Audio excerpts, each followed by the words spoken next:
Here's day 6 of my Bible reading. Genesis, what is it, 19 through, no, I'm sorry. Yeah, 19 through 21. I read 19 yesterday, but I don't know if I talked about it. Ranted about it. Anyways, so yesterday, the angels met Abraham, and they told him that Sarah was going to have a baby, and they told him they were going to destroy Sodom. Abraham makes a deal with God. If you can find only 10 people, righteous people in Sodom, will you spare it? And the Lord says, okay. So anyways, somehow the Lord speaks, the angels, I don't know. But anyway, so the angels went over to Sodom. Walking over to Sodom, they saw Lot at the gate entrance. Hold on, I gotta get my vape.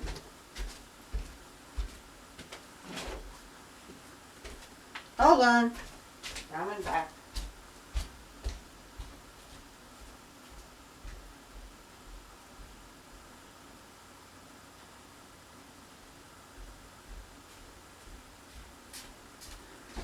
I am back.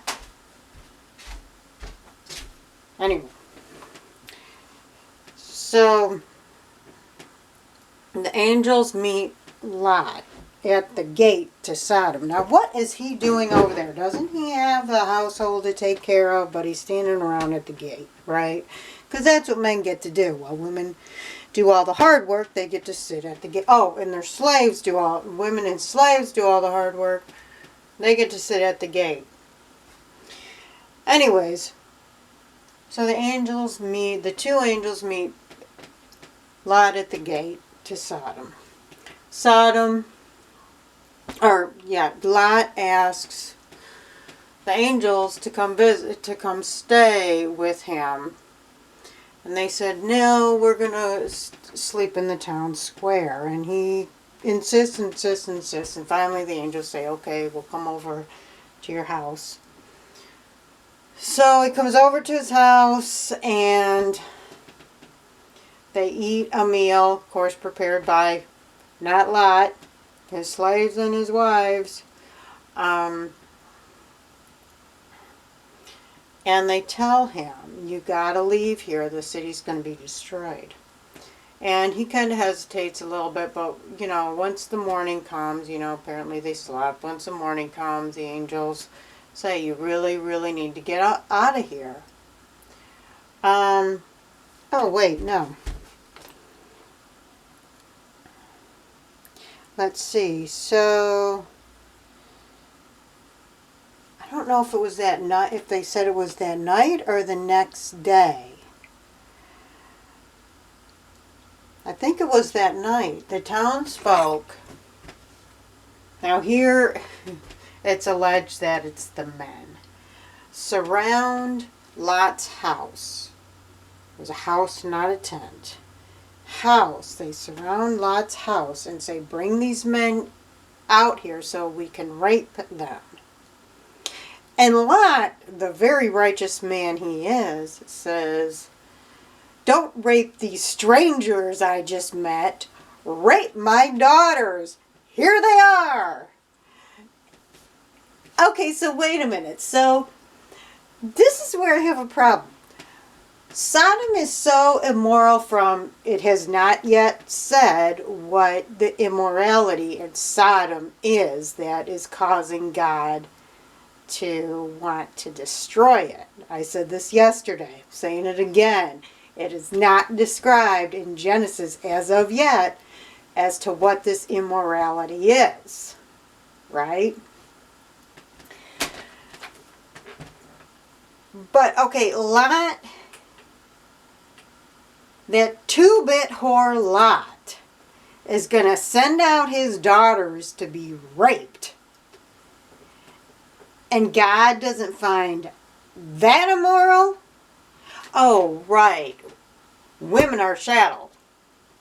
Women are property. Men can do with women what they want. And there's nothing wrong with that. Somebody's like, no, rape my daughters. And they says, no, we don't want your daughters. We want the men. And so the angels made a really bright light around the men so they couldn't see. And I think it was just curtained from there. It didn't really, I don't think it really explained what happened to the men. I don't remember it saying anything. I just remember it saying that there was the bright light and it blinded them. So that was the first night. So the next day, the angels say, we gotta go. Lot still hesitates, but it said God showed mercy to Lot. The man who was going to send that slut that was going to send his daughters out to get raped, God has mercy on him.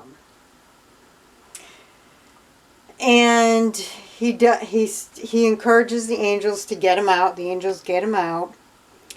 And God says, leave, go up into the hills or whatever. Lot says, I can't get there. Can I just go to this local place called, I think it was Zoar? And God says, yeah, go there. Now see how he's trying to make these, what would you call it? An agreement with God instead of just saying, okay, God, you're sparing me. I'll go up into the hills. Lot's trying to make a deal with God, saying, well, I don't want to go all the way that because I'm too lazy. Can I just go to the nearest city? And God says, okay. This man was going to send his daughters out to get gang raped. And you know, in the gang rape, they were going to get killed. And even if they didn't get killed, they'd be considered worthless because they wouldn't be virgins. And virginity and childbearing were the only qualities, and being slave labor to their husbands, was the only quality women could bring into the world at the time, apparently. He's making a deal with God, okay? Well, anyways, God says, go, just don't look back on the city. So anyways, as they leave, and Sarah looks back at Sodom, where she used to live, which is what a lot of people do, is common. God turns her into a pillar of salt. After all the crap she put up with her husband, she gets turned into a pillar of salt. And so Abraham leaves the salt block, and what was it, a night or two later, sometime later, this is what the Bible says. The daughters got Lot, or Abraham. Am I calling him Lot? I mean Abraham. The daughters got Abraham drunk, and it said lay with him. Even in the New English Version, it says lay with him.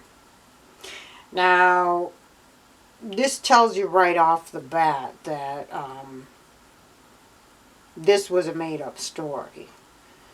Because you don't just lay with somebody and get pregnant. Obviously, they didn't know, contrary to popular belief, they didn't know about sex ed like they do now. I don't think they really knew how babies were created. I think it was very, very murky, and there was probably a lot of old husbands' tales and nonsense about it. There's people today that, in the United States, that don't know, about sperm fertilizing eggs and stuff. I heard a story about it on, was it This American Life or Snap Judgment? Conservative Jewish people, they never learned sex ed. They don't know that sex leads to babies. But anyways, one day, 2 consecutive days. First day, one daughter gets him drunk and supposedly gets pregnant by him. The second day, the second daughter gets him drunk and gets pregnant by him. How likely is it that they would have gotten him drunk on the same day they would have been fertile? They wouldn't have even known about ovulation, much less when they ovulated. Most women these days, with all the sex that they have, don't know when they're fertile. Okay, and another thing is if they got him, allegedly he doesn't remember any of this. He doesn't remember sleeping with, having sex with his daughters or whatever. If you're that drunk, you can't get an erection. Okay, so this whole story is a bunch of nonsense. Okay, so anyway, supposedly they both get pregnant and they both have sons. Yeah, and it just so happens they get pregnant and have sons. They don't have daughters, they have sons.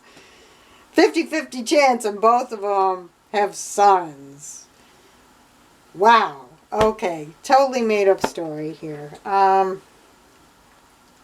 Anyways, and this is the person, this alcoholic incest. I mean, like he marries his sister, his half-sister, which means, in other words, he raped her because women didn't have a choice. Rapes his slave, then tells his wife to kill the slave if you want to, do whatever you want with her, and she's pregnant with his son. It's just, anyways. Oh no, I'm getting Abraham and Lot mixed up because I'm getting them mixed up. Anyways, forget that. But anyways, so now we're in chapter 20. Okay, we're back to Abraham now. This is the one who told his wife who raped his slave and told his wife to kill her if she wanted. Anyways, now here Abraham, now we're in chapter 20, Abraham again does the thing where it tells Sarah to tell this Abimelech that she's his sister. Okay, so this is because Abraham doesn't want to be killed, so Abimelech could rape his wife. Right? I don't understand how all this is good conscience. This makes no sense. It's like, who cares if he's alive or dead? You're still raping his wife. This doesn't even make any sense. But somehow if you kill him, it would be okay to take his wife. You're the ruler. You do whatever. I don't know. It's another story, bogus story here. But anyways, so Abraham knows that supposedly knows Abimelech's going to take his wife and repeatedly rape her. But he wants to save his own skin.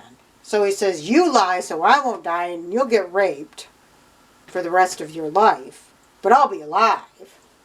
Right?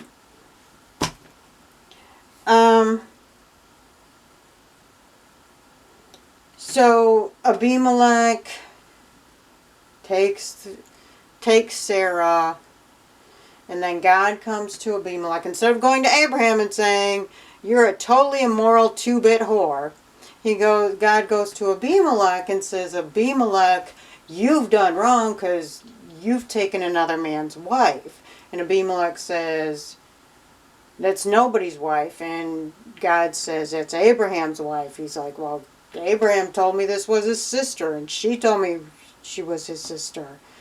And so God says, return her, because she's just chattel. Back to Abraham. And Abimelech gives him Abraham a bunch of cattle and stuff. Abraham's making out like a bandit for being a 2-bit whore, a liar, a thief, just an all-around tramp. Because every time he lies and does this stuff, the people he lies to gets reprimanded by God for not knowing this lie.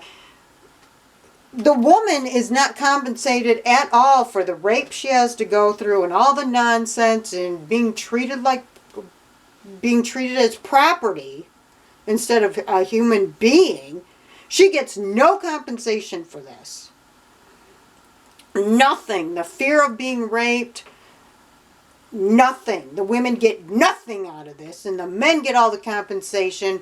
Because last time Abraham did this, he got compensated with, just like Abimelech did, the sheep and the cattle, the livestock. Abimelech gives him livestock and apologizes. And Abraham makes out like a bandit. Poor Sarah. This is the second time she could have gotten raped, been made a sex slave, and she gets nothing for this. Anyways, so Sarah gets pregnant. She has that child like the angel said she would.